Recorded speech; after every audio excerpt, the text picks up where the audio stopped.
Hello, God bless from Up Ministries. It's me, Dick Jr. I am coming to you today to read you John chapter 15.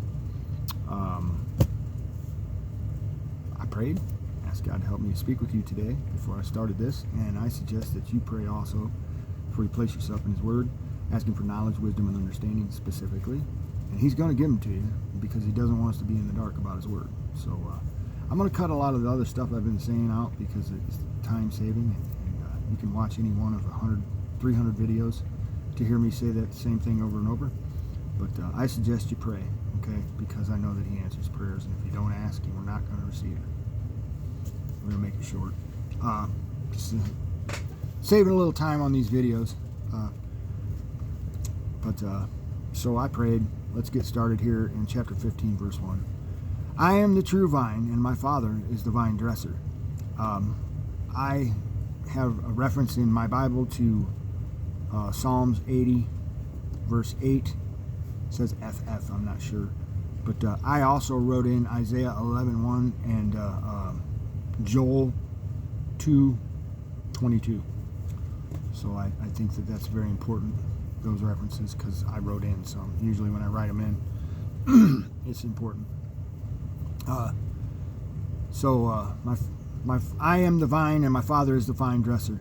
Every branch in me that does not bear fruit, He takes away, and every branch that bears fruit, He prunes it, so that it may bear more fruit. You are already clean because of the word which I have spoken to you. Abide in me, and I in you. As the branch cannot bear fruit of itself unless it abides in the vine, so neither can you unless you abide in me. I am the vine, you are the branches. He who abides in me, and I in him, he bears much fruit. For apart from me, you can do nothing. If anyone does not abide in me, he is thrown away as a branch and dries up. And they gather them and cast them into the fire, and they are burned. You abide in me, and my words abide in you. Ask whatever you wish, and it will be done for you. My Father is glorified by this, that you bear much fruit, and so prove to be my disciples. Just as the Father has loved me, I have also loved you. Abide in my love. If you keep my commandments, you will abide in my love. I circled this whole verse, and I want people to hear this one especially. Okay? If you keep my commandments, you will abide in my love, just as I have kept my Father's commandments and abide in His love. Okay? So if we love God and we love Jesus, then we're going to do what they tell us to do. Okay? These things I have spoken to you so that my joy may be in you and that your joy may be made full. This is my commandment, that you love one another just as I have loved you.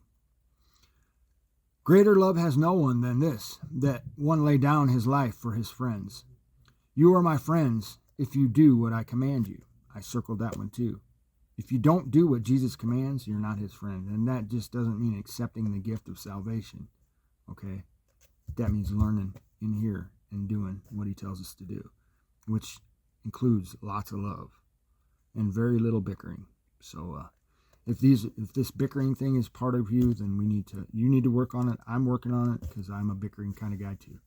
But you are my friends if you do what I command you. That's the important part. If you do what Jesus tells you to do, then you're His friends. Lots of people like to say, oh, I'm a friend of Jesus, but they don't do the things that He says. There's a lot of stuff in here that we need to find out for ourselves. Don't just go to church and find out. Get in here and find out for yourself. Okay? No longer do I call you slaves, for the slave does not know what his master is doing. But I have called you friends, for all things that I have heard from my Father I have made known to you. Bang. So all things that Jesus learned and Jesus knows, He's made known to us. It's all in here. See what I'm saying? Okay. You do not choose me, but I chose you. Did you catch that? We didn't choose Jesus. He chose us. It's not on us. It's on Him. We're chosen. We didn't choose Him. He chose us. See what I mean? And He's talking to the 12, but He's talking to all of us.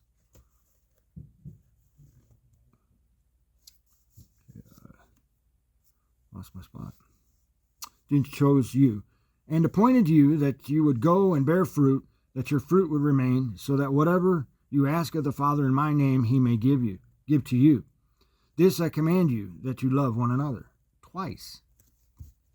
Very important we hear that one, huh? If the world hates you, you know that it has hated me before it hated you. If you were of the world would love its own.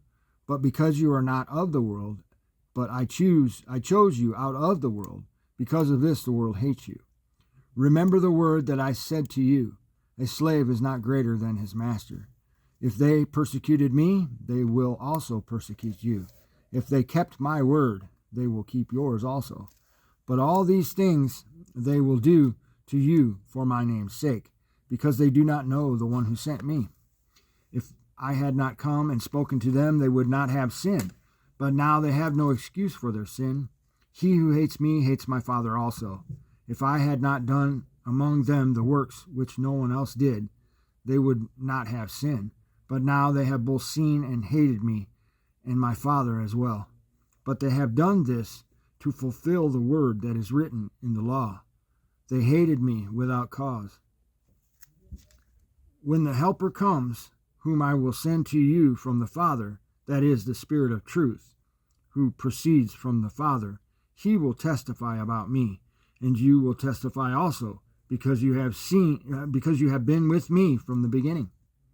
That is all for John chapter 15. Very short for John, I must say, but it has some very, very, very important things in here. And one of the most important things is that Jesus wants us to do what he says, okay? And he hinges our love on that.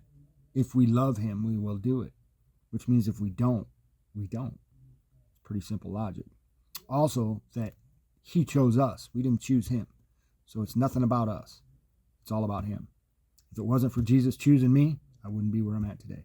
All right? So that's all I got for John chapter 15. Thanks for listening, and God bless.